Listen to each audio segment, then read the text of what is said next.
In a dimly lit corner of an overcrowded animal shelter sits an unlikely pair. Two aging dogs whose graying muzzles and weary eyes tell of years gone by. The German Shepherd mixed with a protective stance, and the Golden Retriever with gentle eyes have spent 8 long years here, overlooked and forgotten. Today is their last day. With the shelter at capacity, these senior dogs with health issues have been deemed unadoptable. But in their final moments together, something extraordinary happens. A gesture so human, so deliberate, that it stops the veterinarian in her tracks. As she witnesses their silent embrace, a discovery is made that will change everything. What secrets do these abandoned souls carry? And what remarkable journey brought them to this moment where death and destiny stand at the same threshold? Where are you watching this video? Please share and follow the story below so we can spread this warmth to every corner.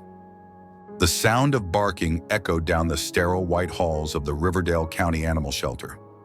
Rows of metal kennels lined the dimly lit corridor, each one housing a dog, some with hopeful eyes and wagging tails, others lying dejectedly in the corners of their small enclosures. It was late in the afternoon, just after closing time, and the air hung heavy with a sense of finality. The fluorescent lights buzzed overhead, casting harsh shadows across the linoleum floor, worn thin in places from years of footsteps. The building itself was a relic from the 1970s, a concrete structure on the outskirts of town that had seen decades of hopeful arrivals and heartbreaking departures. In a small kennel at the far end of the shelter sat 2 dogs, their muzzles gray with age, their fur thinning, and their bodies showing the unmistakable signs of time's relentless march. The kennel, like all the others, was just large enough for both occupants, with a thin blanket spread across the cold concrete floor and 2 metal bowls in the corner, one for water, one for food. A small window high on the wall let in a sliver of the fading autumn light, illuminating dust particles that danced in the air. Atlas, a large German Shepherd mix with a thick coat of black and tan fur, rested protectively beside Luna, a smaller golden-colored retriever mix with soft, gentle eyes. Atlas's once glossy coat had dulled with age, patches thinning around his haunches and muzzle, while Luna's golden fur had faded to a softer, paler shade. Despite their worn appearance, there was a quiet dignity in how they carried themselves, something that set them apart from the other shelter residents.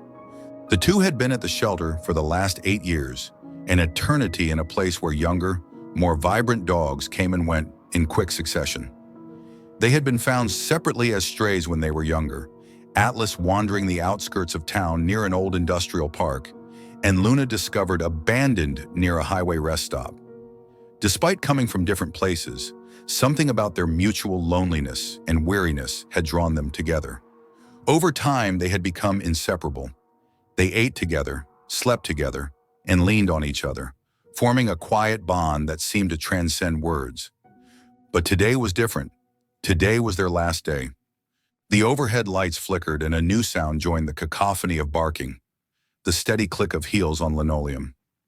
Dr. Eleanor Winters made her way down the corridor, her white coat rustling with each step. A woman in her mid-40s, Dr. Winters had the kind of face that wore its compassion openly. Deep lines creased the corners of her eyes, marks of both laughter and sorrow accumulated during her 15 years as the shelter's head veterinarian. Her auburn hair was pulled back in a practical ponytail, strands of silver threading through it like fine wires. Her eyes, a deep green, carried the weight of countless difficult decisions. Atlas and Luna had been deemed unadoptable due to their age and health issues. The shelter was at capacity, and as always, difficult decisions had to be made. The 2 old dogs had been on the list for weeks, their euthanasia delayed as long as possible in the hope that maybe, just maybe, someone would come in and adopt them both. But no one had, with Atlas suffering from arthritis so severe that he could barely stand some days, and Luna developing a heart condition that made her breathing labored. The decision had been made. Dr. Winters walked down the corridor with a heavy heart. The clipboard in her hand felt like a lead weight. She was no stranger to these decisions, but they never got easier. Over the years, she had learned how to compartmentalize, how to keep herself from being overwhelmed by the endless cycle of hope, and heartbreak that define shelter work. But something about Atlas and Luna made this time harder than usual. She had seen them grow old together. She had watched them greet each other every morning, licking one another's faces as if to say, "We're still here." She had seen Atlas lie down next to Luna when she wasn't feeling well, his large frame curling around her smaller body like a shield. She had noticed how Luna would nudge food toward Atlas on the days when his joints were too painful for him to move easily toward his bowl.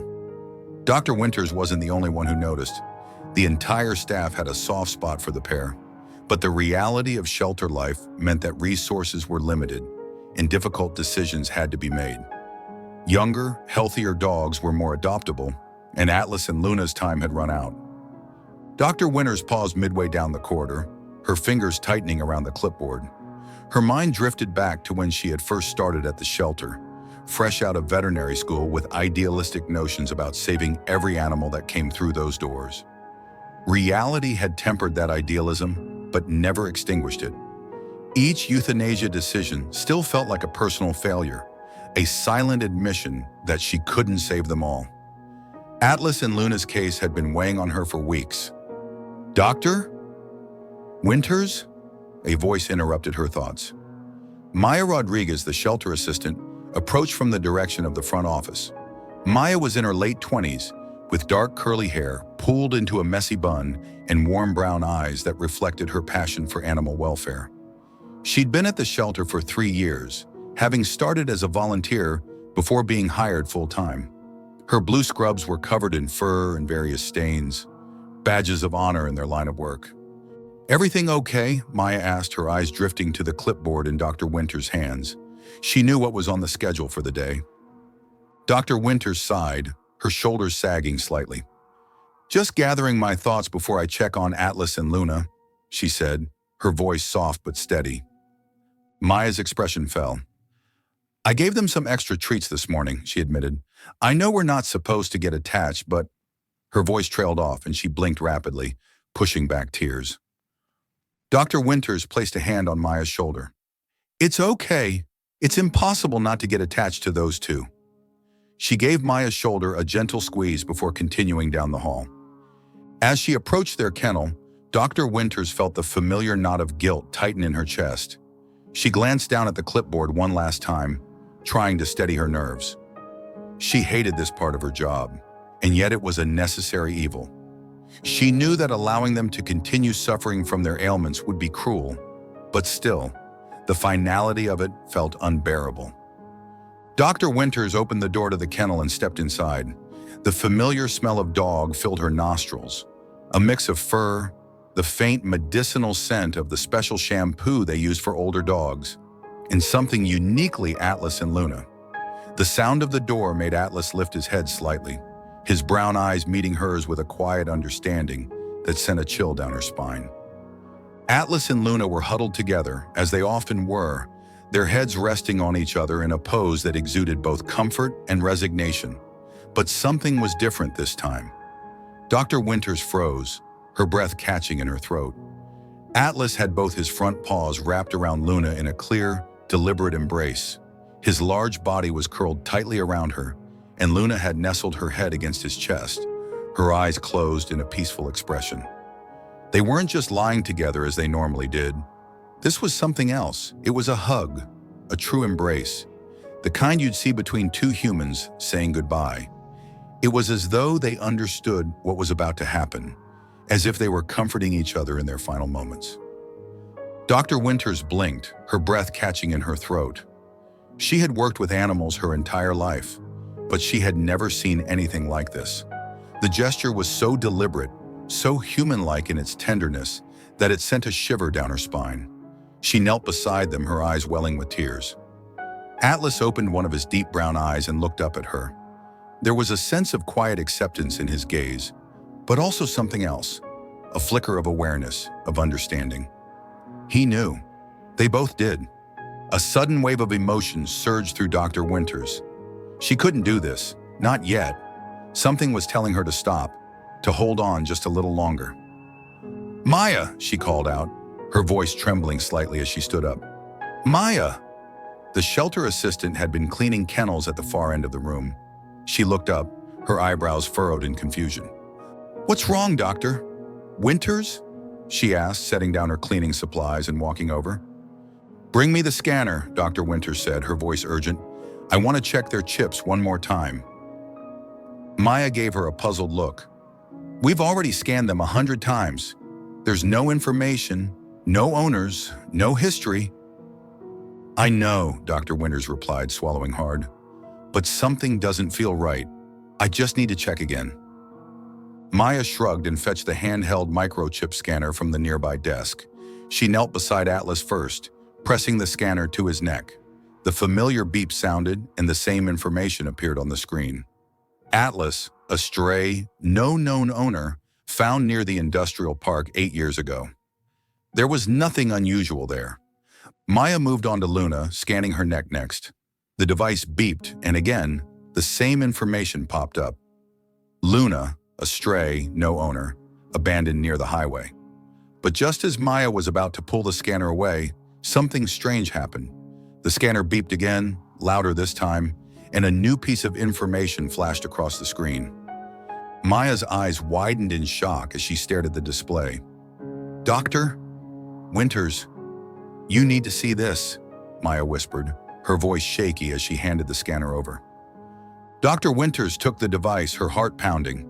She looked down at the small screen, her breath catching in her throat as she read the words. "Luna, registered to the United States Army, K9 unit." "What?" Dr. Winters whispered, her mind racing. This couldn't be right. Luna had been listed as a stray for years. How could she have been registered to the military? Maya, equally stunned, said, "There's no way. She's been here for 8 years. Why would the military?" But before they could finish processing what they had just discovered, Maya quickly ran the scanner over Atlas again. She moved it slower this time, holding it at different angles, her hands trembling slightly. The machine chirped loudly and another new entry appeared on the screen. "Atlas, registered to the United States Army K9 unit." Dr. Winters' mind reeled. Both dogs were registered to the military. How had no one known this? How had they ended up here, forgotten in an overcrowded shelter for nearly a decade? "We need to call the military," Maya said, her voice barely above a whisper. "There's got to be some explanation." Dr. Winters nodded, still in shock. "Get me the number for the nearest base. We need to figure this out immediately." As Maya rushed out to make the calls, Dr. Winters sank to her knees beside the two dogs. Atlas had shifted slightly, one paw still draped protectively over Luna, but his eyes were now fixed on Dr. Winters. There was a new alertness in his gaze, as if the mere mention of the military had awakened something long dormant in him. "Who are you two?" Dr. Winters whispered, reaching out to gently stroke Atlas's head. "What happened to you?" Atlas leaned into her touch, a small whine escaping his throat. Luna stirred beside him, her eyes opening slowly. For a moment, just a brief instant, Dr. Winters could have sworn she saw recognition in those soft brown eyes. Not recognition of her, but of the words that had just been spoken, as if Luna understood the gravity of what had just been discovered.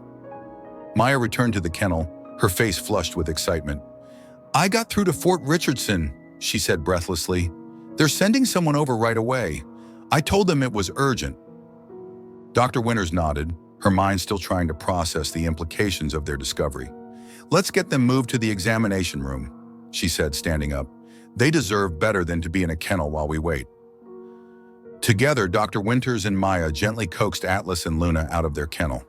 Atlas moved stiffly, his arthritis making each step a conscious effort, but there was a new determination in his movement. Luna stayed close to his side, occasionally pressing against him as if offering support. They made their way slowly down the corridor to the examination room, a clean, well-lit space that was a stark contrast to the dimly lit kennels they had left behind. Dr. Winters helped Atlas onto the padded examination table, while Luna sat patiently at Maya's feet, her tail giving a tentative wag. The examination room, with its stainless steel surfaces and bright overhead lights, seemed to have an energizing effect on both dogs. They were more alert than Dr. Winters had seen them in months. "Do you think they know?" Maya asked softly, her hand resting on Luna's head. "Do you think they understand that we've discovered who they really are?" Dr. Winters considered the question as she examined Atlas more thoroughly. His arthritis was severe, particularly in his hips and front shoulders, but his eyes were bright and alert. Luna's heart condition was still a concern, but Dr. Winters noticed that her breathing seemed less labored than it had been in recent weeks. "I think they've always known who they are," Dr. Winters replied, her voice thoughtful. "We're the ones who didn't see it." For the next several hours, the shelter was a flurry of activity. Dr. Winters and Maya worked tirelessly, making phone calls, gathering records, and piecing together the dog's history. As they dug deeper, a remarkable story began to unfold. Atlas and Luna had served together as part of a specialized K-9 unit for the United States Army. They had been deployed overseas, providing crucial support to soldiers in war zones, sniffing out explosives, and performing search and rescue missions. The two had been partners, trained together, deployed together, and inseparable during their time in the military. But after one particularly dangerous mission, things had gone wrong. The details were hazy, but the records indicated that the dogs had been separated from their handlers during a chaotic extraction.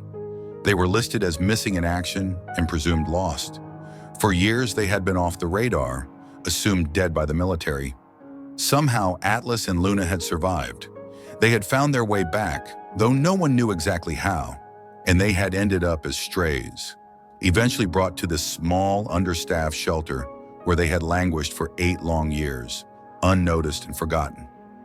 By the time Dr. Winters and Maya finally managed to reach the appropriate military officials, the story had spread quickly through the chain of command. Within hours, arrangements were made for Atlas and Luna to be transferred to a specialized retirement program for military working dogs, where they would live out their remaining years in comfort and care. The next morning, a representative from the military arrived at the shelter. Sergeant Daniels, a tall, imposing figure in a crisp uniform, walked into the shelter with a mixture of surprise and reverence. His face, weathered by years of service, softened as he laid eyes on Atlas and Luna in the examination room. "I can't believe they're alive," he said, his voice filled with wonder. "We thought we'd lost them years ago." Dr. Winters stood nearby, watching as Sergeant Daniels knelt down to examine the dogs more closely. "Can you tell us what happened to them?" she asked, her curiosity piqued by the mysterious circumstances surrounding their disappearance. Sergeant Daniels nodded slowly, his eyes never leaving the two dogs. "Atlas and Luna were part of a specialized K-9 unit. They weren't just any military dogs. They were among the best we'd ever trained. They were deployed to Afghanistan back in 2014, assigned to a team tasked with locating IEDs and hidden weapons caches." He reached out, allowing Atlas to sniff his hand before gently patting his head. "There was an incident. Their team was conducting a routine patrol when they were ambushed. In the chaos that followed, Atlas and Luna became separated from their handler. The area was too dangerous for an extended search, and after several days of looking, they were presumed lost in action." Dr. Winters glanced at Maya, whose eyes were wide with disbelief. "And their handler? What happened to him?" "Sergeant Connor Reeves," Daniels replied, a note of respect in his voice. "He was injured in the ambush, but survived. He spent months trying to get permission to go back and search for them, but it was deemed too risky. Eventually, he was reassigned, but he never forgot them. He's still with the Army, stationed at Fort Lewis in Washington State." Dr. Winters felt a lump forming in her throat. Does Sergeant Reeves know they're alive?" Sergeant Daniels shook his head. "Not yet. I wanted to confirm their identity first. But as soon as I leave here, he'll be the first call I make.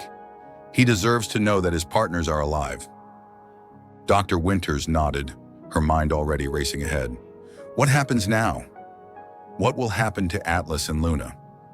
"They'll be transferred to our specialized retirement facility for military working dogs," Sergeant Daniels explained.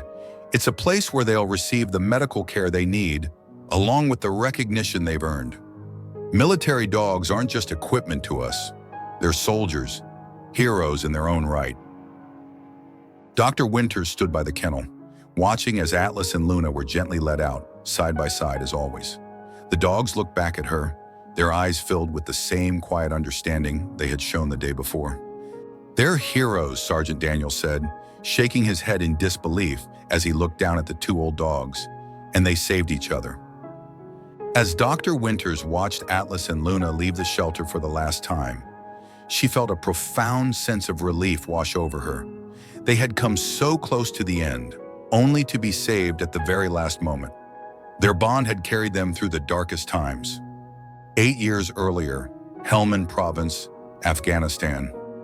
The sun beat down mercilessly on the dusty landscape. Heat waves rose from the ground, distorting the view of the small rural village that lay ahead. Sergeant Connor Reeves adjusted his tactical gear, his eyes scanning the horizon for any signs of danger. Beside him, Atlas and Luna moved with practiced precision, their trained senses alert to every sound, every scent on the hot desert air. "All right, team," Sergeant Reeves said, his voice low but clear through the tactical radio. "Standard sweep pattern. Atlas and Luna will take point. Remember, we're looking for anything out of the ordinary." Atlas, then 4 years old and in his prime, stood tall and alert. His black and tan coat was dusty from the long patrol, but his eyes were sharp and focused. Luna, smaller but equally vigilant, stayed close to Atlas's side. The two dogs had developed a working rapport that was the envy of the K9 unit. Where Atlas was powerful and imposing, Luna was quick and intuitive. Together, they had already saved countless lives by detecting hidden explosives and warning of ambushes before they could be sprung. Sergeant Reeves gave a hand signal, and the two dogs moved forward, their noses to the ground as they began to systematically search the area. Reeves followed a few paces behind, his rifle at the ready, his eyes constantly moving between the dogs and their surroundings. The village appeared abandoned, but appearances in this part of the world could be deceiving. Windows were shuttered, doorways empty, the only sound the occasional flapping of fabric in the hot wind. Atlas moved methodically from building to building, his training evident in every purposeful step. Luna circled wider, her honey-colored coat almost blending with the dusty ground. Suddenly, Atlas froze. His body tensed and his ears perked forward, the signal Reeves had been trained to watch for. Luna, sensing the change in her partner, quickly moved to his side, her posture mirroring his alert stance. "Hold!" Reeves commanded through the radio, raising his fist in a signal to the rest of the team. "Atlas has something." The team of 6 soldiers immediately halted, their training kicking in as they took defensive positions. Reeves moved slowly toward Atlas, his eyes fixed on the spot where the dog's attention was focused, a pile of rubble beside what appeared to be an abandoned storefront. "What is it, boy?" Reeves murmured, his voice barely audible as he approached. Atlas remained perfectly still, his gaze unwavering from the rubble pile. Luna had positioned herself slightly back, her body angled toward the team as if ready to alert them to any approach from behind. Reeves signaled for the team's EOD specialist to approach. The specialist moved forward cautiously, his equipment ready to detect any electronic signatures that might indicate an IED. "Got something," the specialist confirmed after a few tense moments. "Good catch, Atlas. There's definitely something buried in there." What happened next occurred so quickly that later, Reeves would struggle to piece together the sequence of events. A sudden movement from a rooftop, a shout from one of his team members, and then the unmistakable crack of gunfire. The quiet village erupted into chaos as insurgents appeared seemingly from nowhere, their weapons trained on the small team of American soldiers. "Contact front! Contact right!" Voices shouted through the radio as the team scrambled for cover. Reeves instinctively grabbed for Atlas and Luna's leads, but in the confusion, they had already moved. Atlas had lunged toward the nearest shooter, years of training propelling him forward to protect his team. Luna, ever his shadow, was right behind him. "Atlas! Luna! Return!" Reeves shouted, but his voice was lost in the cacophony of gunfire and shouted orders. Pain suddenly tore through Reeves's left shoulder, the impact throwing him backward. He hit the ground hard, his world spinning as he fought to remain conscious. Through blurred vision, he saw Atlas and Luna, still moving deeper into the village, pursuing a fleeing insurgent. He tried to call out to them again, but the words wouldn't come. The last thing he remembered before darkness claimed him was the sight of his dogs disappearing around a corner, their forms silhouetted against the harsh Afghan sun. When Reeves regained consciousness, he was in a field hospital, his shoulder heavily bandaged and his mind foggy from pain medication. His first coherent thought was of Atlas and Luna. "My dogs," he rasped to the nurse checking his IV. "Where are my dogs?" The nurse exchanged a look with the doctor standing nearby, and Reeves knew before they spoke that the news wasn't good. "I'm sorry, Sergeant," the doctor said, his voice grave. "Your team was extracted under heavy fire. The dogs couldn't be located. A secondary team went back to search, but the area was too hot. They're listed as missing in action." Reeves closed his eyes, a wave of grief washing over him. Atlas and Luna weren't just military assets to him. They were his partners, his friends, creatures he had trained with and fought alongside for years. The thought of them lost in that hostile territory, possibly injured or worse, was almost unbearable. "We have to go back," he insisted, attempting to sit up despite the searing pain in his shoulder. "They're still out there. They could still be alive." The doctor gently but firmly pushed him back onto the bed. "You're in no condition to go anywhere, Sergeant, and I'm afraid that decision isn't yours to make." Over the following weeks, as Reeves recovered from his injury, he fought desperately to organize a search mission for Atlas and Luna. He pleaded with his commanding officers, called in favors, even threatened to go AWOL if necessary. But the area where they had been lost was now firmly under enemy control, and no further missions were authorized. Eventually, Atlas and Luna were officially declared lost in action, presumed dead. Reeves was reassigned, first to a rehabilitation center in Germany and then back to the United States. He continued to serve, eventually training new K-9 teams, but he never forgot Atlas and Luna. In quiet moments, he would find himself wondering what had happened to them after that chaotic day in the Afghan village. Had they been killed in the firefight? Had they been captured? Or had they somehow survived, continuing to search for him as he had searched for them? What Reeves couldn't know was that Atlas and Luna had indeed survived. After pursuing the insurgent deeper into the village, they had become disoriented in the unfamiliar maze of buildings and alleyways. When the gunfire finally ceased, they found themselves alone, their training compelling them to seek out their handler, but Reeves was nowhere to be found. For days, the two dogs roamed the village in surrounding areas, evading hostile forces and searching for any sign of their team. They drank from muddy puddles and scavenged for food, their military training keeping them alive in the harsh environment. Eventually, their wanderings took them further and further from the site of the ambush, until they reached the outskirts of a larger town where a humanitarian aid group was operating. One of the aid workers, an American woman named Sarah, noticed the two dogs lurking near their compound. Despite their ragged appearance, she recognized something in their behavior that set them apart from the local strays, a discipline and intelligence that spoke of formal training. She began leaving food out for them, gradually earning their trust until they would approach her tentatively. "They're not ordinary strays," she told her colleagues as they watched Atlas and Luna from a distance. "Look at how they move, how they watch us. They're trained." "Military dogs, maybe?" one of her colleagues suggested. "There are American forces operating in the region." Sarah nodded thoughtfully. "It's possible, but if they are, how did they end up here, alone?" As the aid group prepared to return to the United States, Sarah couldn't bear the thought of leaving Atlas and Luna behind. With considerable effort and no small amount of paperwork, she arranged for the dogs to be transported back with their group, listed officially as rescued strays with no known history or origin. Back in the United States, Sarah had intended to keep the dogs herself, but circumstances intervened. A family emergency forced her to move into housing that didn't allow pets, and with a heavy heart, she surrendered Atlas and Luna to the Riverdale County Animal Shelter, explaining that they were strays she had rescued from overseas. "They seem to be bonded," she told the intake worker at the shelter. "Please don't separate them." And so Atlas and Luna began their long stay at the shelter, their military past unknown to the staff who cared for them, their true identities buried beneath the simple label of stray. Their microchips, designed to be read by specialized military scanners, went undetected by the shelter's basic equipment. Only when Dr. Winters, moved by their extraordinary display of companionship, decided to scan them one last time, this time with a newer, more sensitive scanner, did their true identities finally come to light. Atlas and Luna's departure from the shelter was nothing short of miraculous. Dr. Winters stood still, her eyes fixed on the pair as they walked out side by side through the shelter doors. Sergeant Daniels, who had come to escort them, was a grizzled man in his late 40s.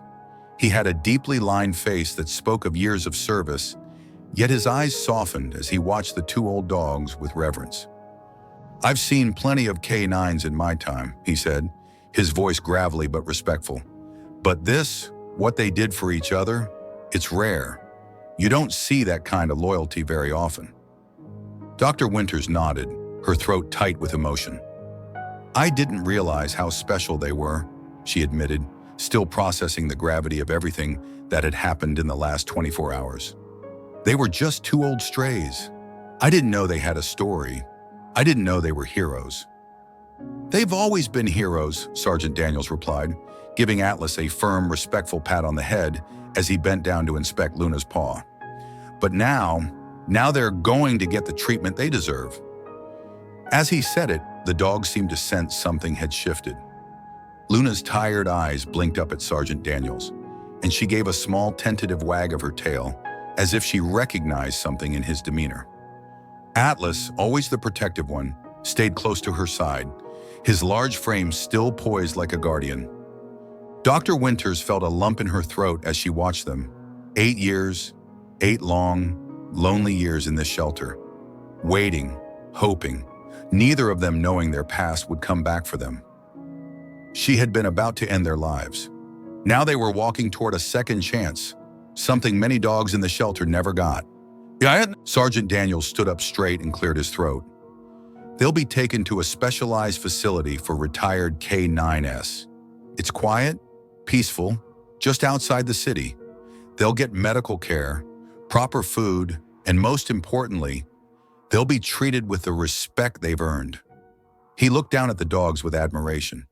Dogs like these, they've seen things, been through things that we'll never know. It's only right that they get to rest now. Dr. Winters glanced at Maya, who was standing nearby, still wide-eyed from everything that had transpired. Maya had barely said a word since the moment they discovered Atlas and Luna's history. It had been an overwhelming day, even for someone who had worked with animals for years. Dr. Winters could see the tears brimming in her assistant's eyes as they both took in the scene before them. "I still can't believe it," Maya whispered, her voice thick with emotion. "They hugged each other, Dr. Winters. They were saying goodbye, weren't they? They thought it was the end." Dr. Winters nodded, her voice barely a whisper. Yes, they knew. But as she watched the dogs being led away, she realized something else. They hadn't just been saying goodbye. They had been protecting each other, just as they had done all those years in the military. It was that bond, that unspoken connection, that had kept them alive through whatever horrors they had seen on the battlefield and the long, long years of solitude in the shelter. As Sergeant Daniels led Atlas and Luna out to the waiting military vehicle, something happened that took Dr. Winters by surprise. Atlas, normally stoic and calm, suddenly turned his head to look back at her. His deep brown eyes, so wise, so full of life and experience, seemed to hold hers for a long moment. There was no sadness in his gaze, no fear, only gratitude. It was as if he was saying, "Thank you for seeing us, for saving us." Luna too paused as she walked beside Atlas, her golden fur shimmering softly in the late afternoon light. She gave a small, almost imperceptible nod of her head, a gesture of thanks, before following her partner into the car. Dr. Winters stood frozen as the vehicle pulled away, her heart heavy but full. She had come so close to losing them, to letting them slip away into the darkness. But now, against all odds, they had a future. They had each other. And as she watched them disappear down the road, she knew deep in her heart that they had always been meant for something greater. The journey to the K9 retirement facility took just over an hour. Atlas and Luna sat quietly in the back of the military SUV, their bodies pressed close together as they always were. Sergeant Daniels occasionally glanced at them in the rearview mirror, still amazed by their story of survival and resilience. The facility itself was a revelation, a sprawling property nestled in the rolling hills outside the city. Unlike the cold, concrete shelter they had left behind, this place was designed with the comfort and dignity of its residents in mind.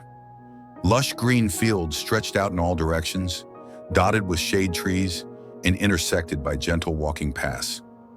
The main building was a low, modern structure with large windows that allowed natural light to flood the interior spaces.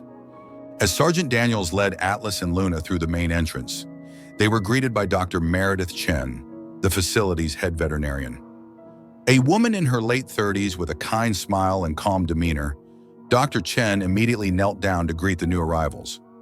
"Hello there," she said softly, allowing them to sniff her hands before gently stroking their heads. "Welcome to your new home." Dr. Chen conducted a thorough examination of both dogs, her experienced hands moving with gentle efficiency. Her assessment confirmed what Dr. Winters had already documented. Atlas's severe arthritis and Luna's heart condition were serious but manageable with proper care and medication. "They're remarkable," Dr. Chen told Sergeant Daniels as they watched Atlas and Luna explore their new accommodations. A spacious room with soft bedding, plenty of natural light, and direct access to an enclosed outdoor area. To have survived what they did and to still be so bonded to each other after all these years, it's extraordinary. Sergeant Daniels nodded, his expression thoughtful. "What about Sergeant Reeves? Have you been able to reach him?" Dr. Chen's face brightened. "Yes, we have.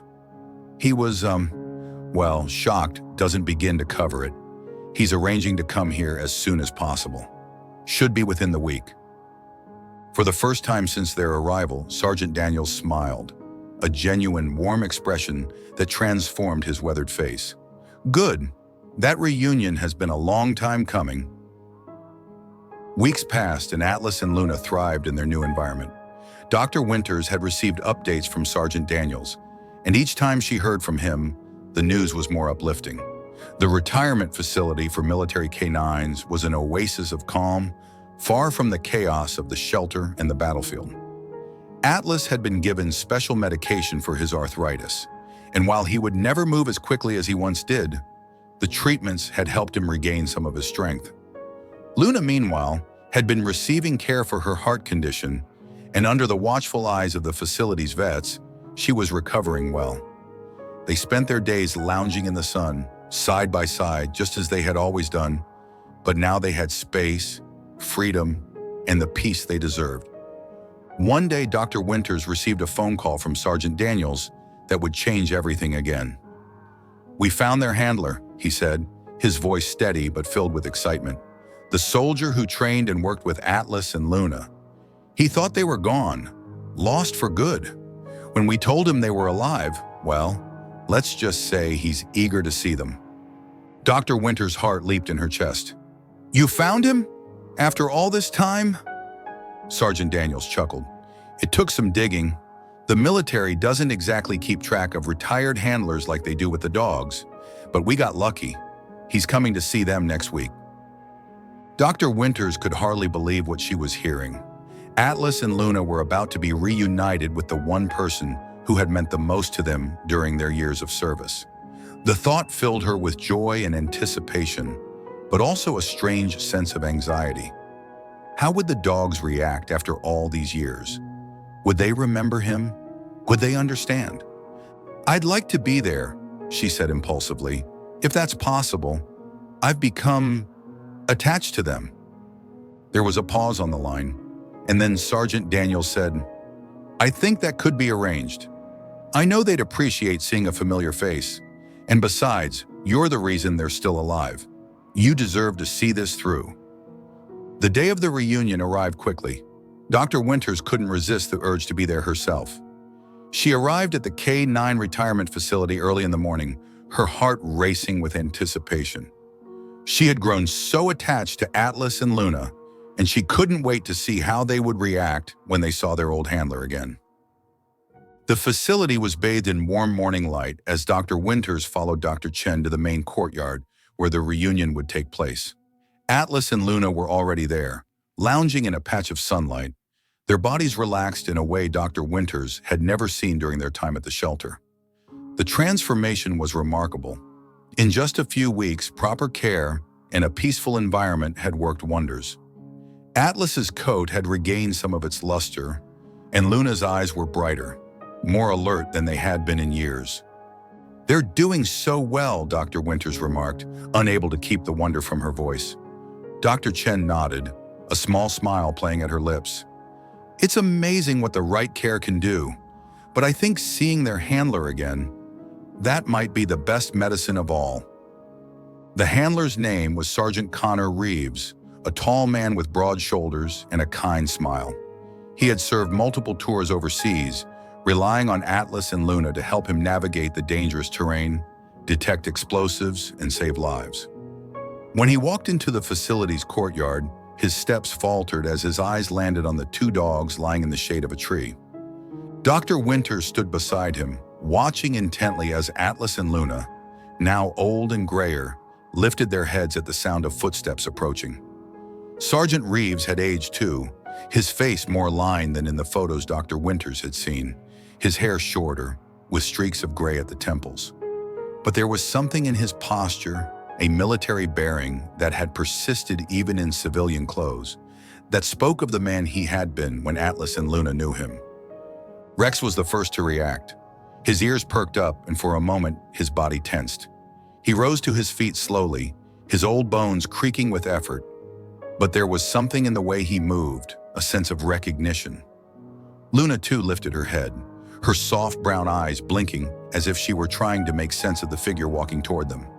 And then, as if a switch had flipped, her tail began to wag, slowly building momentum as the memory seemed to flood back into her. Sergeant Reeves crouched down, his hands trembling slightly. "Atlas! Luna?" he whispered, his voice thick with emotion. Atlas took a hesitant step forward, his gaze never leaving Reeves, and then, in an instant, something extraordinary happened. Atlas's posture changed, his tail wagged, and with a burst of energy that no one had expected from the old dog, he rushed forward, almost stumbling, but determined to reach his old handler. Luna followed close behind, her tail wagging so hard it seemed to shake her whole body. She let out a soft, high-pitched whimper of joy as she reached Reeves, pressing her head against his chest. Tears filled Sergeant Reeves's eyes as he wrapped his arms around them both. "I thought I'd lost you," he whispered, his voice cracking. "I thought you were gone." Dr. Winters stood back, tears streaming down her own face as she watched the reunion unfold. Atlas and Luna hadn't just survived. They had been waiting for this moment, waiting for the one person who had been their world during their years of service. And now they were together again, a family once more. The scene was so powerful, so emotionally charged, that everyone present felt its impact. Dr. Chen dabbed at her eyes with a tissue, while Sergeant Daniels, normally so stoic, had to turn away for a moment to compose himself. For several minutes, no one spoke, allowing Sergeant Reeves and his dogs to reacquaint themselves in their own way. Atlas and Luna couldn't seem to get close enough to their handler, pressing against him, licking his hands and face, their tails wagging furiously despite their age and ailments. Finally, Sergeant Reeves sat back on his heels, wiping tears from his face with the back of his hand. "I never stopped looking for you," he said, his voice steadier now, but still thick with emotion. "Even when they told me to give up, I kept searching. I kept hoping." Dr. Winters stepped forward hesitantly, not wanting to intrude on the moment, but feeling compelled to introduce herself. "Sergeant Reeves? I'm Dr. Eleanor Winters. I was the veterinarian at the shelter where Atlas and Luna were staying." Reeves looked up, his eyes still shining with tears. He stood, though his hands remained in contact with the dogs, as if afraid they might disappear if he let go. "You're the one who discovered who they were," he said, offering his hand. "I can't thank you enough. If it weren't for you..." He couldn't finish the sentence, but he didn't need to. Everyone present understood what would have happened if Dr. Winters hadn't made that final, crucial decision to scan the dogs one more time. "They saved themselves," Dr. Winters replied softly, shaking his hand. I just happened to notice something special about them. After the initial emotional reunion, the group moved to a comfortable sitting area in the facility's main building. Atlas and Luna refused to leave Reeves's side, positioning themselves on either side of him on a large sofa, their bodies pressed against his as if making up for 8 years of separation in a single afternoon.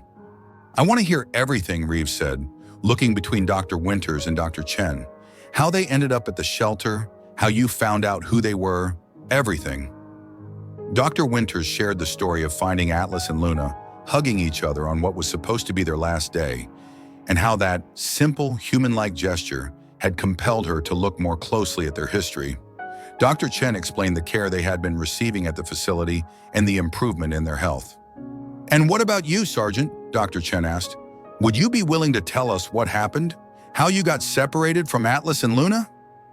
Reeves nodded slowly, his hands absently stroking both dogs as he gathered his thoughts. "We were on patrol in Helmand Province," he began, his voice taking on a distant quality as he revisited memories he had tried for years to suppress. It was supposed to be routine, search and clear, nothing we hadn't done 100 times before.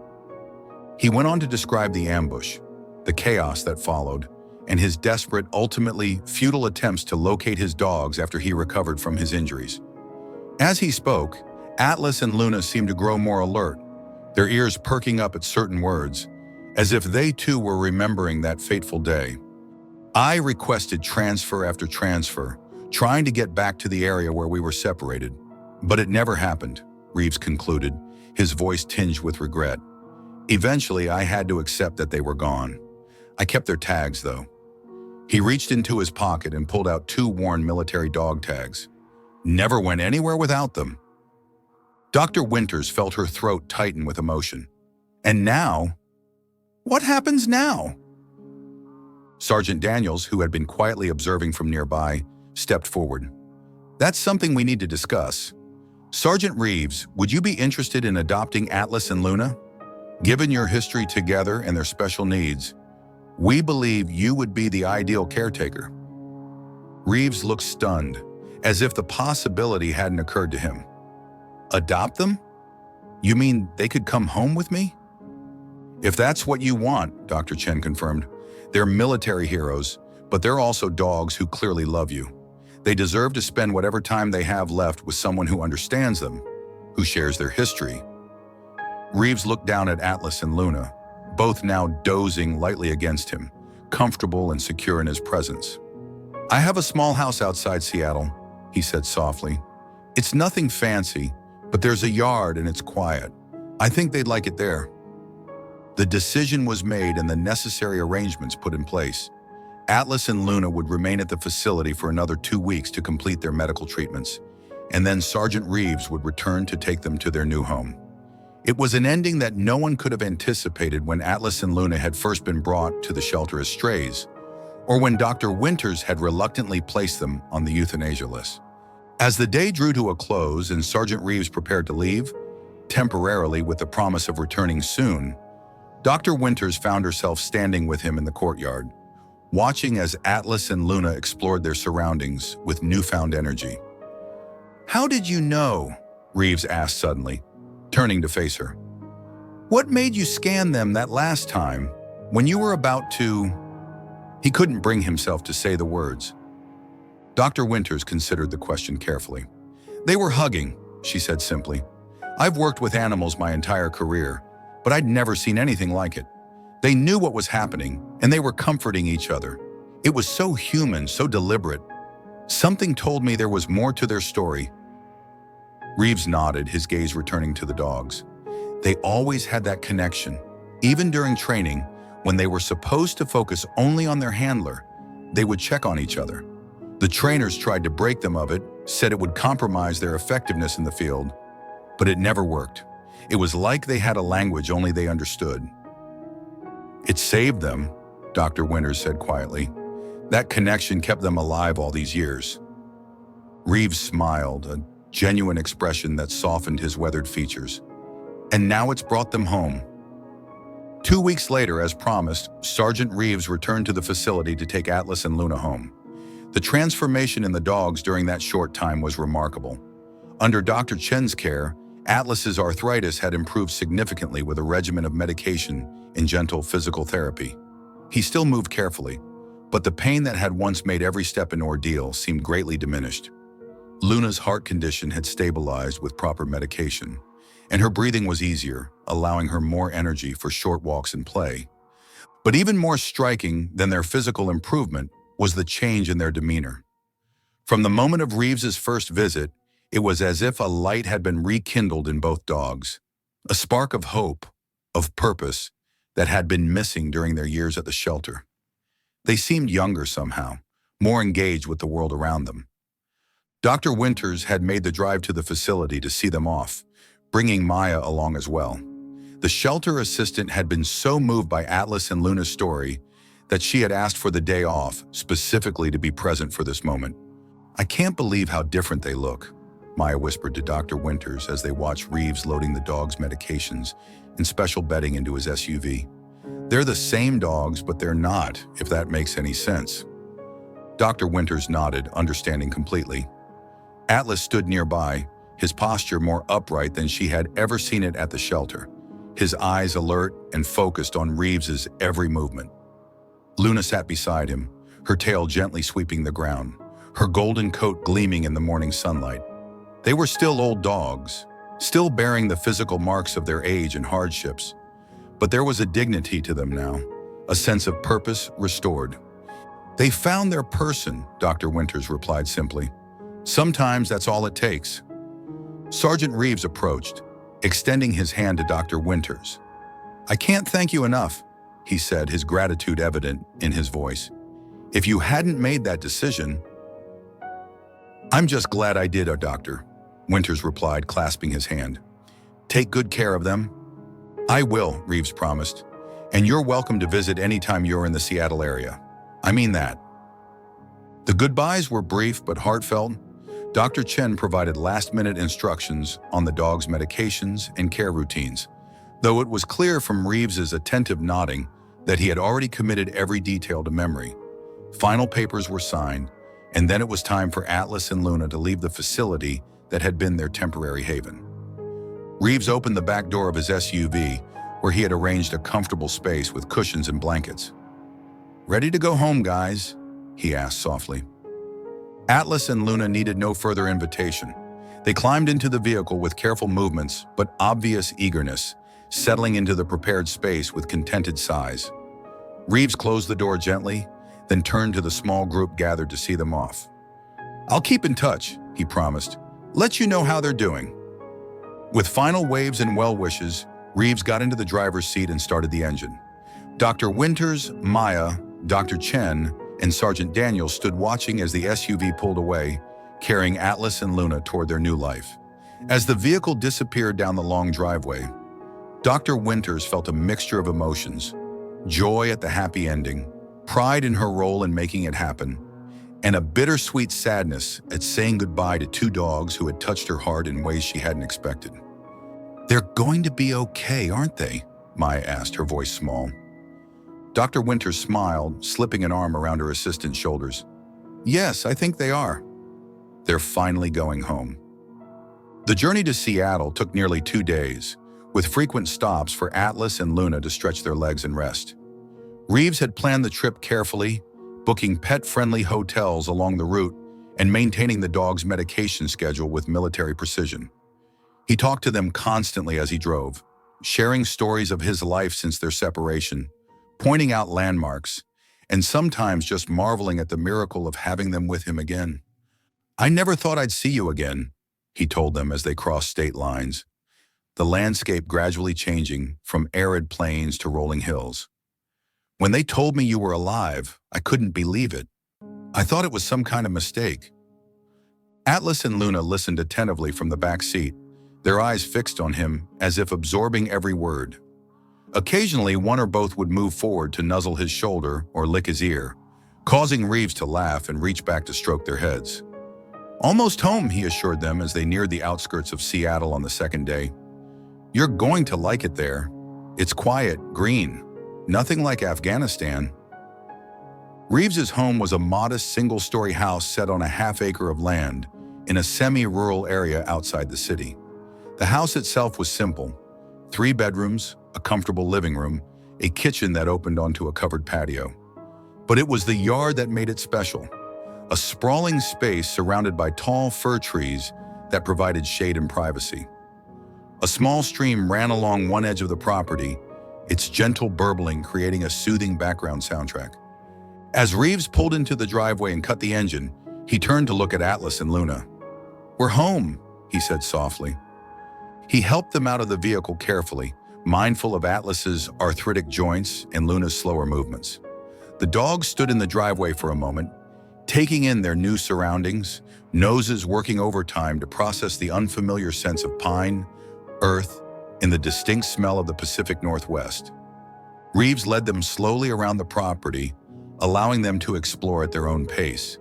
They sniffed at bushes, marked a few trees, and gazed with apparent fascination at a pair of squirrels chattering in the branches overhead. Luna seemed particularly drawn to the stream, stepping close enough to lap at the clear, cool water before looking up at Reeves with what could only be described as contentment. "I thought you might like that," he said, smiling down at her. "Wait till summer. You can wade in it when it gets hot." Inside the house, Reeves had prepared a special area in the living room, with orthopedic dog beds placed side by side near the fireplace. He had stocked up on the special food recommended by Dr. Chen, arranged their medications in a cabinet, and even purchased a selection of gentle toys suitable for older dogs. That first evening, as dusk settled over the property, Reeves sat on the covered patio with Atlas and Luna at his feet. The dogs had eaten well and taken their medications without fuss. Now they rested peacefully, Atlas's large head on Reeves's foot. Luna curled against his leg. The only sounds were the distant hooting of an owl and the soft rustling of leaves in the evening breeze. "We made it," Reeves murmured, looking down at his companions. "After everything, we made it home." Atlas lifted his head slightly, his brown eyes meeting Reeves's gaze with a look of such complete trust and contentment that it brought a lump to the man's throat. Luna sighed softly, pressing closer to his leg in silent agreement. In that moment, the years of separation, the hardships endured, the battles fought, both literal and figurative, seemed to fall away. They were simply 3 souls reunited at last, finding peace in each other's presence. The past could not be erased, but it could be reconciled, and the future, however long or short it might be, held the promise of days filled with quiet companionship and the simple joy of being together. As darkness fell, Reeves led Atlas and Luna inside, helping them settle onto their beds near the fireplace. He built a small fire, more for the comforting glow than for warmth, and sat on the floor beside them, his back against the sofa.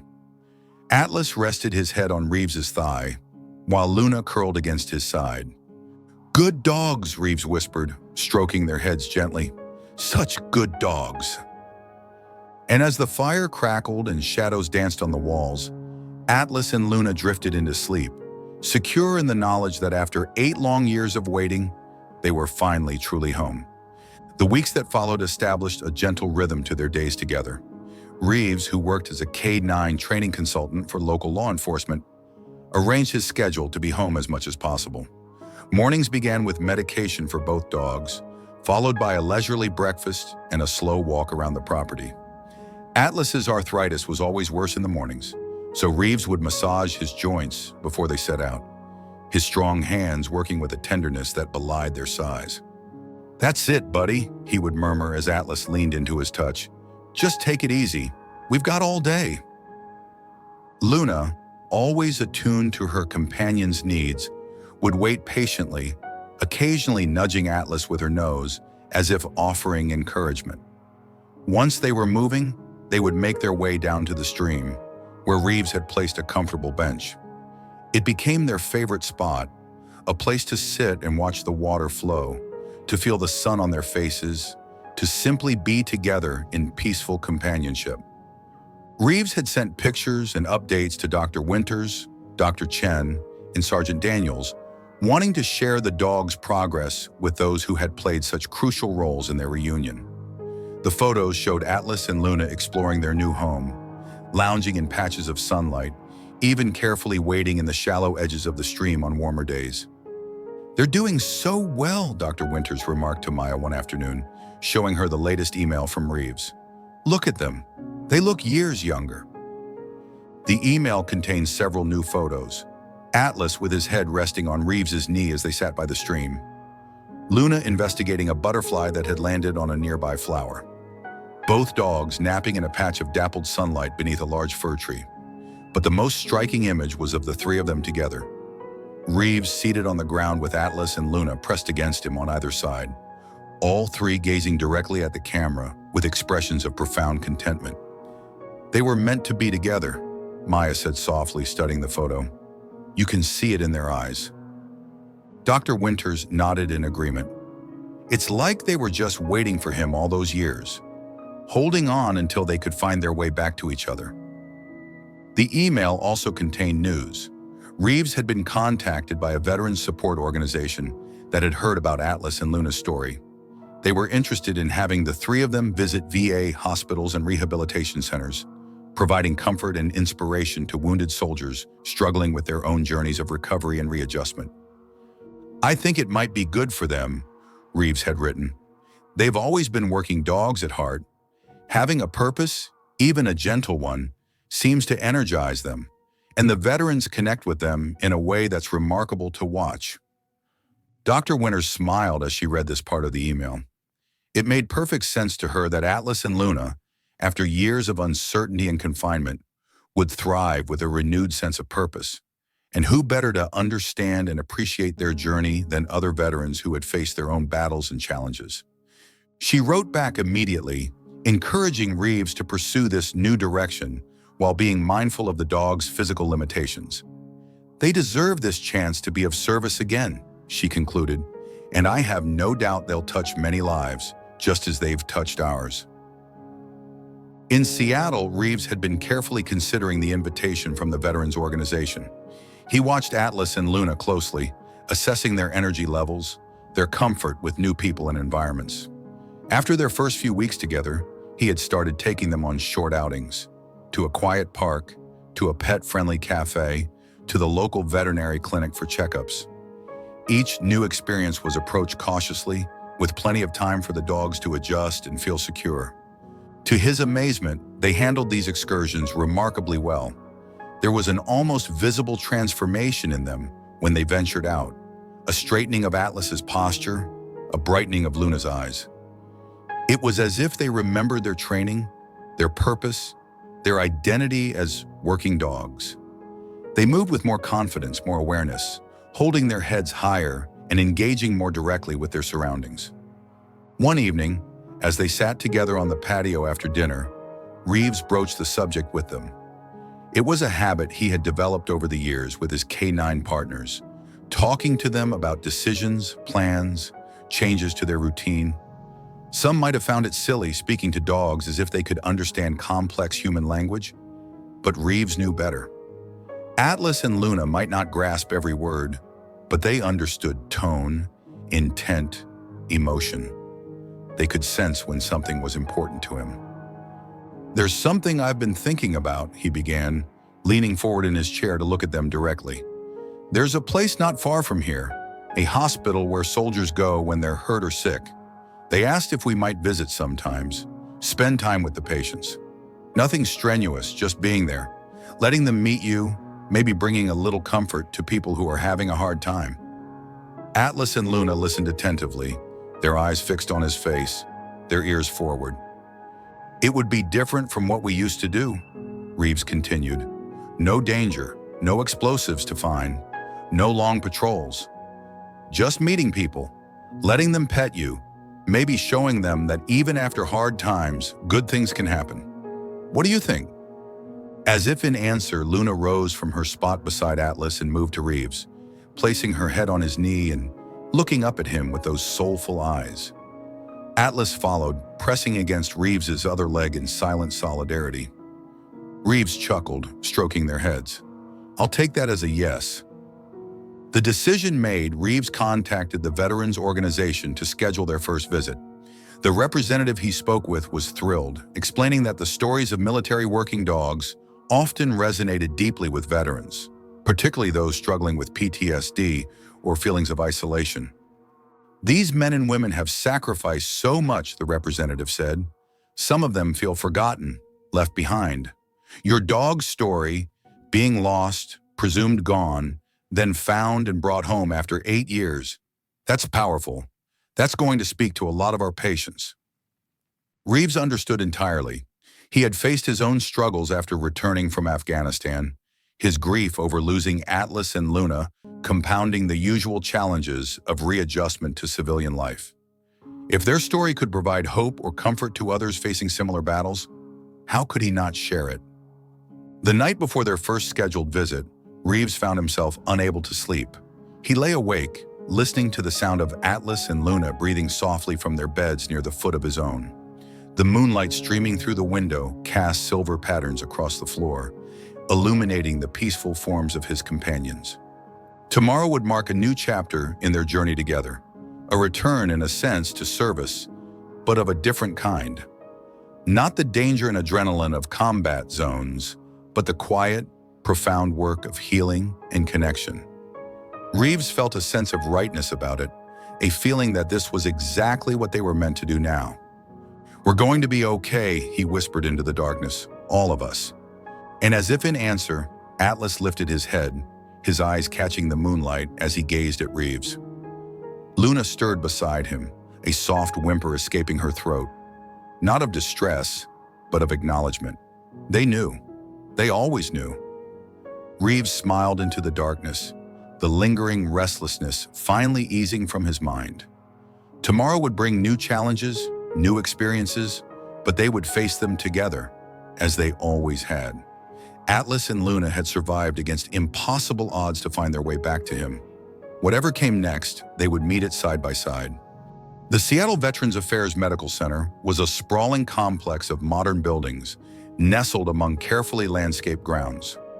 As Reeves pulled into the visitor parking lot, he glanced back at Atlas and Luna, who sat alert in the back seat, sensing the significance of this new location. "Ready, team?"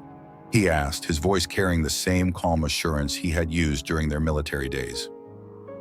For this first visit, they had been scheduled to meet with a small group of veterans in the rehabilitation wing, men and women recovering from physical injuries sustained during service.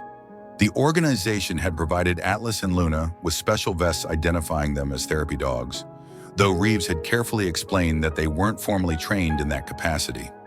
The vests were simple but dignified, dark blue with patches indicating their military service history. As Reeves helped the dogs from the vehicle, he noticed a subtle change in their demeanor. There was a purposefulness to their movements, a focus in their eyes that reminded him of their working days. Even Atlas, with his arthritic joints and slower gait, carried himself with a dignity that spoke of his years of service.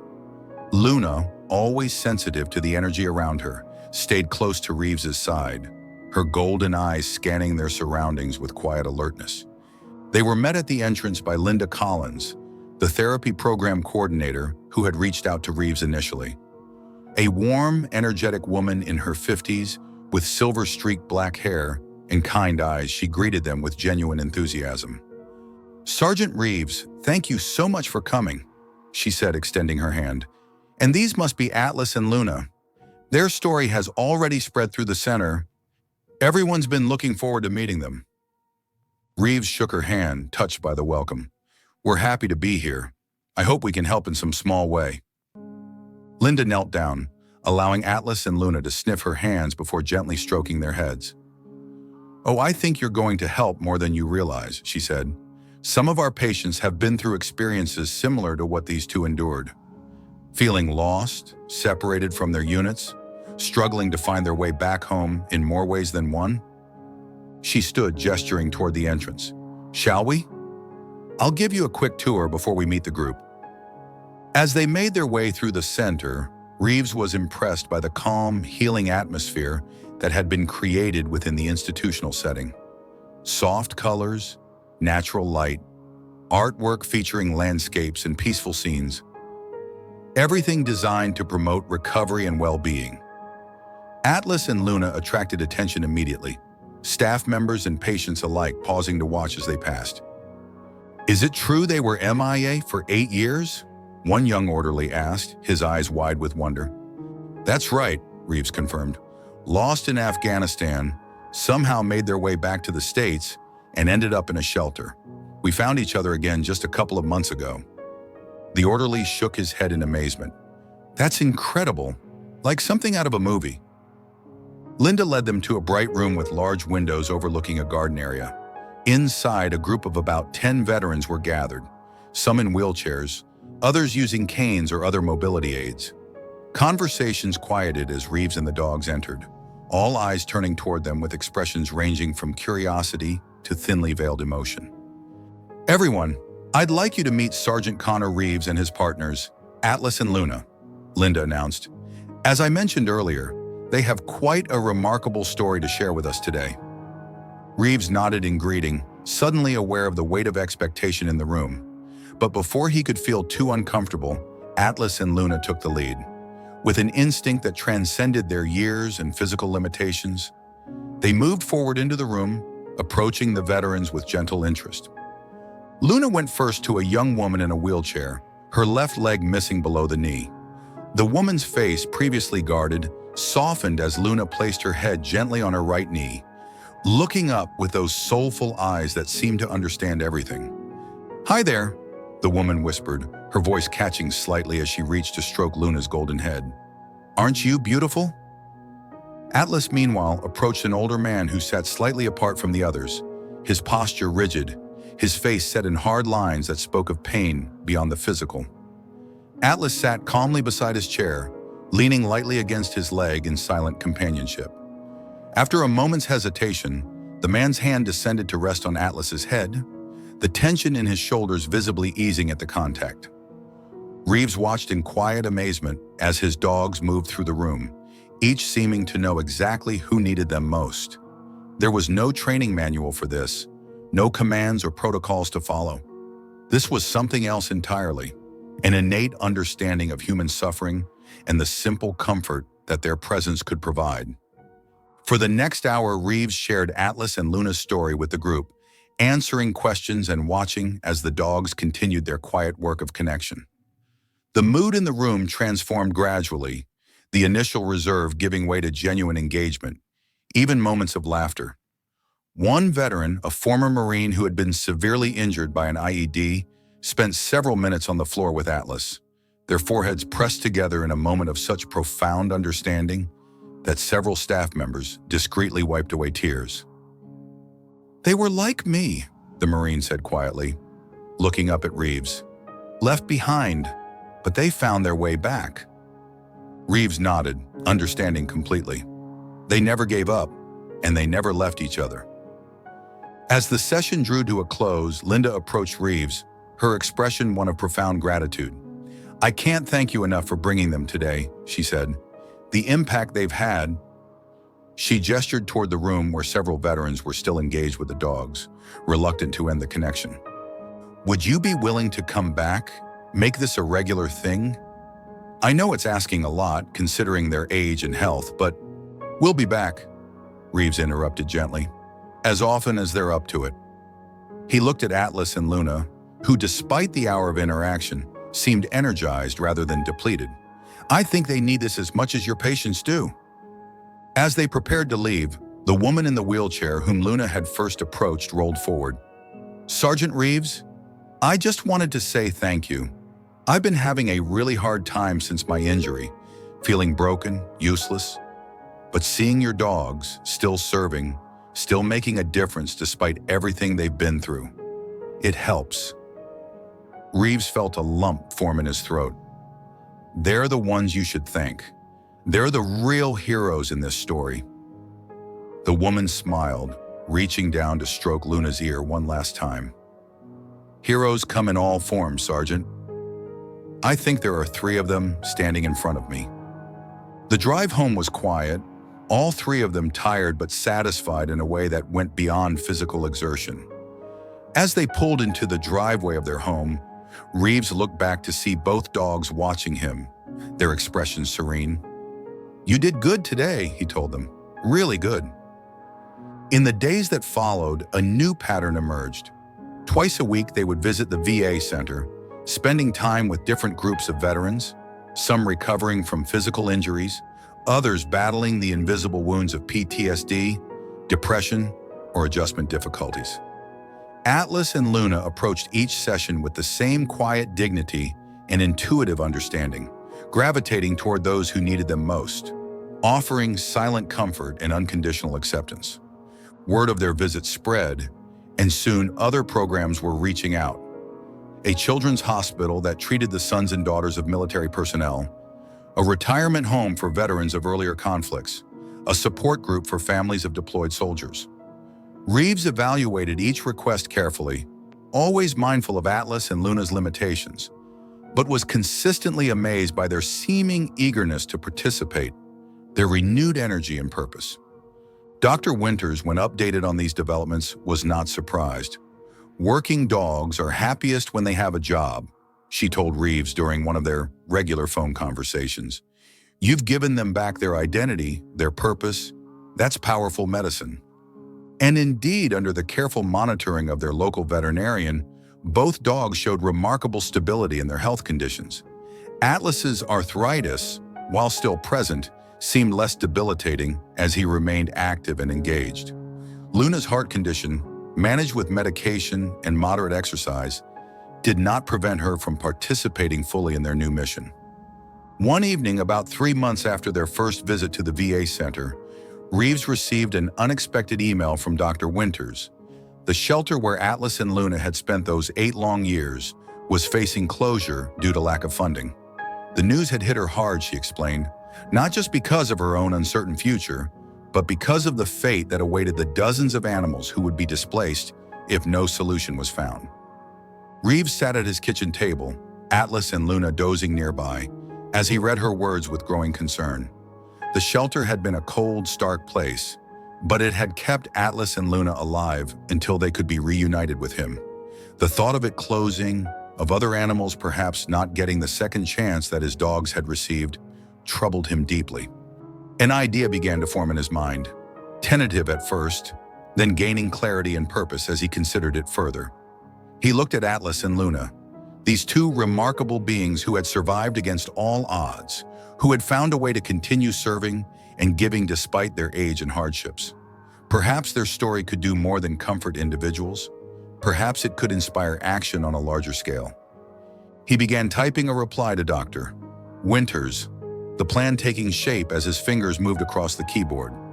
By the time he finished, it was well past midnight, but there was a sense of rightness, of purpose, that energized him despite the late hour. "I think," he wrote in conclusion, "that Atlas and Luna have one more mission left in them, and I believe they're ready for it." Dr. Winters was standing in the nearly empty intake room of the shelter when her phone chimed with a new email notification. The past week had been a blur of desperate phone calls, emergency staff meetings, and sleepless nights as she and the remaining staff grappled with the reality of the shelter's impending closure. Animals had been transferred to other facilities where possible, but many remained, their futures uncertain. She pulled out her phone wearily, expecting yet another message of regret from a potential donor or adopter. Instead, she found a lengthy email from Connor Reeves, outlining a plan so unexpected that she had to read it twice to fully grasp what he was proposing. In essence, Reeves suggested leveraging Atlas and Luna's story, their military service, their years lost and then found, their reunion and renewed purpose, to save the shelter. He proposed a fundraising campaign centered around their journey, with the dogs themselves as ambassadors for the cause. The military connections he had established through their therapy work had put him in touch with several influential figures who might be willing to lend their support, possibly even some celebrities with ties to animal welfare causes. "Atlas and Luna owe their lives to your shelter," Reeves had written. "I know it wasn't an ideal environment for them, but it kept them alive until we could find each other again. I think they'd want to give something back, to ensure that other animals get the second chance they received." Dr. Winters felt a flutter of hope for the first time in weeks. It was an audacious plan, filled with uncertainties, but there was something compelling about the idea of these two old war dogs embarking on one final mission. Not to find explosives or patrol dangerous territories, but to save the very place that had sheltered them during their years of waiting. She called Reeves immediately, and the conversation that followed solidified the details of what they began referring to as Operation Second Chance. Reeves would bring Atlas and Luna to the shelter as soon as possible, and together they would launch a multifaceted campaign. Media interviews, visits to potential corporate sponsors, a dedicated website and social media presence, and a culminating fundraising event that would tell their story in a way that resonated with the public's love of animals and appreciation for military service. 3 days later, Dr. Winters stood in the shelter parking lot as Reeves's SUV pulled in. It was a surreal moment, seeing Atlas and Luna return to the place where they had spent so many years, not as abandoned strays, but as celebrated heroes with a mission. As Reeves helped them from the vehicle, Dr. Winters noticed that they were wearing their therapy vests, the patches indicating their military service clearly visible. "I thought it was appropriate," Reeves explained when he saw her looking. "This is official business for them."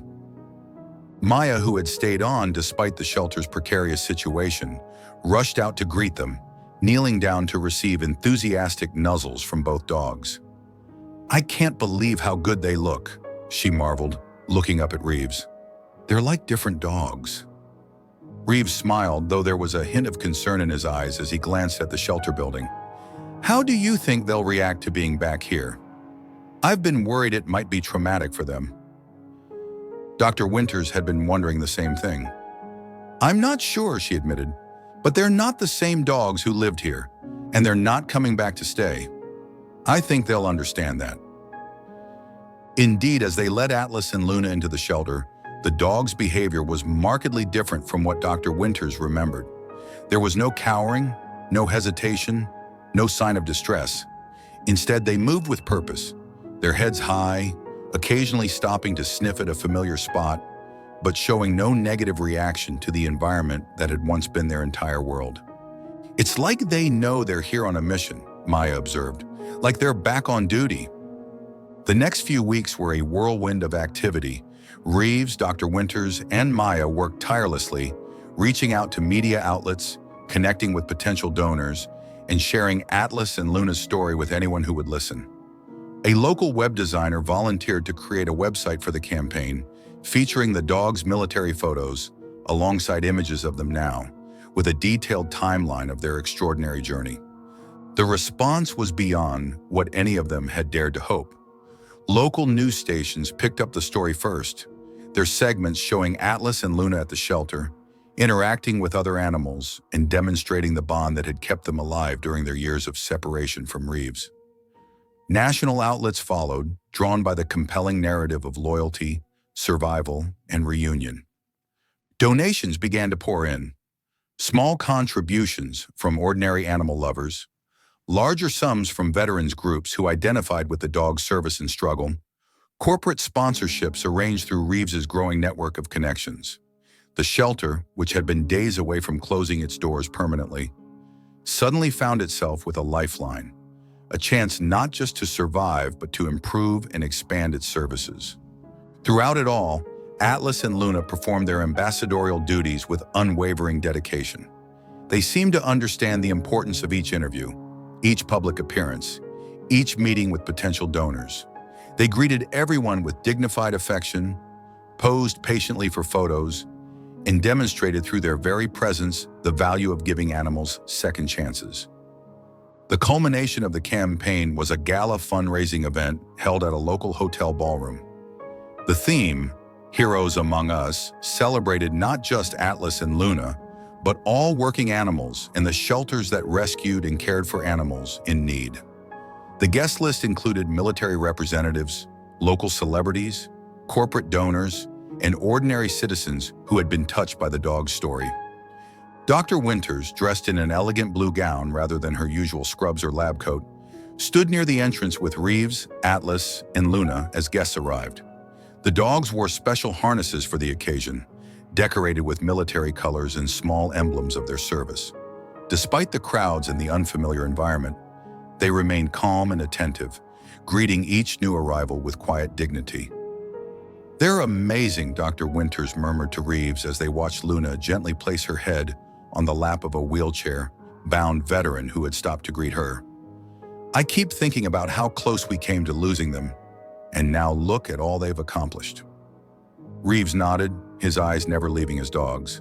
"They've always been special. The military saw their potential, trained them to use their natural abilities, but what makes them truly extraordinary was always there. I'm just grateful I got to be part of their journey."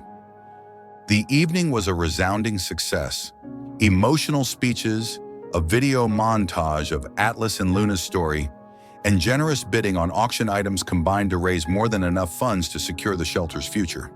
As the event wound down, Dr. Winters found herself standing with Reeves in a quiet corner of the ballroom, Atlas and Luna resting contentedly at their feet. "We did it," she said, her voice tight with emotion. "Because of them, the shelter will stay open. Hundreds of animals will get the chance they deserved."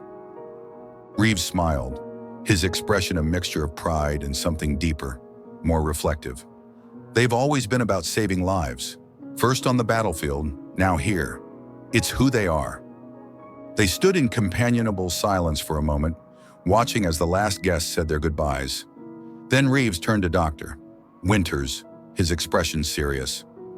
"There's something I've been meaning to ask you," he began.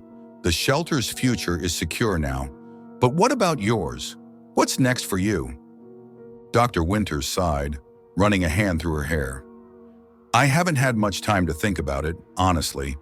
The shelter will need restructuring, new programs, better facilities. I'd like to be part of that, but..." "But?" Reeves prompted gently. "But I've been wondering if there might be more I could do," she admitted. "This whole experience with Atlas and Luna has opened my eyes to something I hadn't considered before. The unique needs of military working dogs, especially those who've been through trauma or separation from their handlers. There's not enough support for them when they come home, not enough understanding of what they've experienced and what they need to thrive." Reeves nodded, his expression thoughtful. "I've been thinking along similar lines. My work with the Veterans Center has shown me how powerful the connection can be between returned service members and these dogs. It's healing for both." A spark of inspiration lit Dr. Winters' eyes. "What if we created something together? A program specifically designed for military working dogs and their handlers, or for dogs who've lost their handlers and need new purpose? We could use the shelter as a base, but expand into specialized training, therapy work, rehabilitation." The idea took shape between them as they talked, growing from a vague concept into something concrete and achievable. By the time they left the gala, the seeds of a new mission had been planted, one that would honor Atlas and Luna's legacy while creating a support system for other dogs like them. In the car on the way back to Reeves's home, where Dr. Winters would be staying during her visit to Seattle, Atlas and Luna dozed in the back seat, exhausted but content after their evening's work. The campaign had been demanding for them, pushing the limits of their aging bodies, but they had risen to the challenge with the same dedication they had shown throughout their lives. "They deserve to rest now," Reeves said softly, glancing at them in the rearview mirror. "They've completed their mission." Dr. Winters smiled, turning to look at the sleeping dogs. "Yes, but I think they've started something much bigger than themselves, something that will help many others like them." And as the car drove through the quiet night, carrying Atlas and Luna home after what would be their final public appearance, there was a sense of completion, of a circle closing. They had begun their journey as military dogs, trained to protect and serve. They had endured loss, separation, years of waiting. They had found each other, then their handler, then a new purpose. And now, in their final act of service, they had secured a future for countless other animals in need of second chances. Their story would continue to inspire, to teach, to remind those who heard it that bonds of loyalty and love could survive the most impossible odds. But for Atlas and Luna themselves, The time for rest had come. Rest well earned after lives of extraordinary service and devotion. 2 years later, Dr. Winters stood in the center of what had once been the main kennel area of the Riverdale County Animal Shelter. The space was unrecognizable now, bright, airy, filled with comfortable, spacious enclosures rather than the stark metal cages of the past. Natural light streamed through skylights and soft music played from hidden speakers. Along one wall, a mural depicted two dogs, one large and black with tan markings, one smaller and golden, running together across a sunlit field.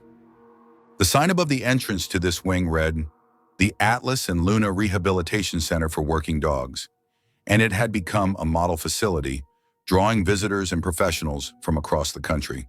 Here, former military working dogs, retired police canines, and service animals with special needs received specialized care, rehabilitation, and, when possible, reconnection with their handlers or placement with suitable adopters. Outside, where there had once been only a small concrete exercise yard, stretched several acres of training grounds, including a gentle obstacle course designed for older or injured dogs, sensory gardens to stimulate and soothe anxious animals, and quiet walking paths where humans and canines could rebuild their bonds at their own pace. Dr. Winters had left her position as the shelter's head veterinarian to become the director of this new program, partnering with Reeves, who divided his time between Seattle and Riverdale, bringing his expertise in canine training and his profound understanding of the handler-dog relationship. Together, they had created something unique, a place of healing, purpose, and second chances.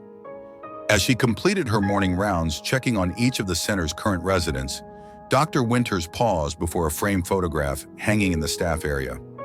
It showed Atlas and Luna in their final months, lying together on the bank of the stream at Reeves's property, their gray muzzles and wise eyes capturing both their age and their dignity. Beside them sat Reeves, his hand resting gently on Atlas's back, his expression one of profound peace. Atlas had been the first to go, slipping away peacefully in his sleep just 6 months after the successful shelter campaign. Luna had followed 3 months later, as if her purpose had been fulfilled once she had seen her longtime companion safely on his way. They were buried together beneath a young oak tree on Reeves's property, their military tags hanging from a simple marker that read, "Atlas and Luna, soldiers, partners, friends, together always." Their physical presence was gone, but their legacy lived on in every corner of the center that bore their names, in every dog who found healing and purpose within its walls, in every handler who reconnected with their canine partner or found peace in the presence of a new companion. It lived on in the shelter itself, now thriving with improved facilities and expanded adoption programs, and in the people whose lives had been touched by their extraordinary story. Dr. Winters turned from the photograph as Maya, now the center's operations manager, approached with a tablet in hand. "The new arrival is here," Maya said, her expression a mixture of concern and hope. "Military working dog, deployed in Syria, separated from his handler during an extraction gone wrong. He was recovered 3 months later, but he's been struggling to readjust. His handler has been reassigned and can't take him." Dr. Winters nodded, taking the tablet to review the dog's information. "What's his name?" "Ranger," Maya replied. "He's a Belgian Malinois, 4 years old. Combat trained, but apparently good-natured before all this happened. Now he's withdrawn, anxious, not responding well to standard rehabilitation protocols." "Let's go meet him," Dr. Winters said, handing the tablet back. As they walked toward the intake area, she added, "And let's call Connor. I think this is exactly the kind of case he'd want to be involved with." Together, they moved through the facility, passing staff members working with dogs at various stages of rehabilitation. Some practicing basic commands, others engaged in gentle play therapy, still others simply sitting quietly with human companions, rebuilding trust through patient presence. In the intake room, a transport carrier held a tense, alert Belgian Malinois, his eyes scanning the room continuously, his body coiled with nervous energy. Dr. Winters approached slowly, speaking in soft, even tones. "Hello, Ranger. Welcome to your new temporary home. We're going to help you find your way back." As she knelt beside the carrier, she felt a momentary presence, not something she could see or hear, but a sense, a feeling that she wasn't alone in this work. Perhaps it was imagination, perhaps memory, or perhaps something more. The continuing influence of two extraordinary dogs who had shown the world what loyalty, perseverance, and love could accomplish against all odds. "We'll take good care of him," she whispered, not entirely sure who she was addressing. "I promise." And somewhere, perhaps beneath an oak tree growing strong on a peaceful property outside Seattle, or in some realm beyond human understanding, Atlas and Luna continued their eternal watch, together, as they had always been, their legacy of second chances living on in every life touched by their remarkable journey.